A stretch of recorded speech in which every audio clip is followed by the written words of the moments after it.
Almost Mohali ಪಂದ್ಯ ಭಾರತದ ಕೈಜಾರಿತ್ತು.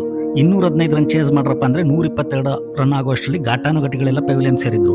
Harbhajan out ಆದಾಗ ಭಾರತ 124ಕ್ಕೆ 8.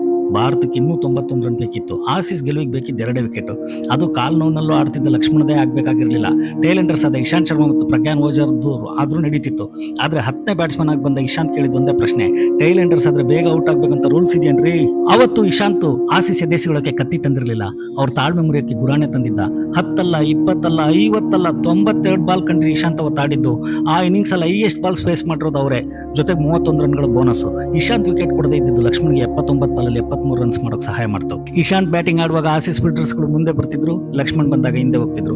ಮತ್ತೆ ಲಾಸ್ಟ್ ಬಾಲ್ ಲಕ್ಷ್ಮಣ್ಗೆ ಸಿಂಗಲ್ ಕೊಡಬಾರ್ದು ಅಂತ ಮುಂದೆ ಬರೋದು. ಇಬ್ರು ಬ್ಯಾಟ್ಸ್ಮನ್ ಸೇರ್ಕೊಂಡು ಆಸೀಸ್ಗೆ ಕೆರೆ ದಡ ಆಡಿಸ್ಬಿಟ್ರು ಕಣ್ರಿ. ಕೊನೆಗೆ ಇಶಾಂತ್ ಔಟ್ ಆದಾಗ ಭಾರತಕ್ಕೆ ಇನ್ನೂ 9 ರನ್ ಬೇಕಿತ್ತು. ಇಶಾಂತ್ ಸ್ಫೂರ್ತಿಯಿಂದ ಓಜಾ 10 ಬಾಲ್ ಆಡಿ ನಾಟ್ ಔಟ್ ಆಗಿ ಉಳಿತಾರೆ. ಇಶಾಂತ್ ಉಳಿಸಿದ ಮ್ಯಾಚ್ ಅನ್ನು ಲಕ್ಷ್ಮಣ್ ಗೆಲ್ಲಿಸ್ತಾರೆ. ಇಂಥ ಹೀರೋಯಿಕ್ ಪರ್ಫಾರ್ಮೆನ್ಸ್ಗಳ ಬಗ್ಗೆ ನಿಮಗೆ ಮಾಹಿತಿ ಸಿಗ್ತಾ ಇರುತ್ತೆ ನಮ್ಮ ಚಾನಲ್ ಸಬ್ಸ್ಕ್ರೈಬ್ ಮಾಡಿದ್ರೆ. Thank you.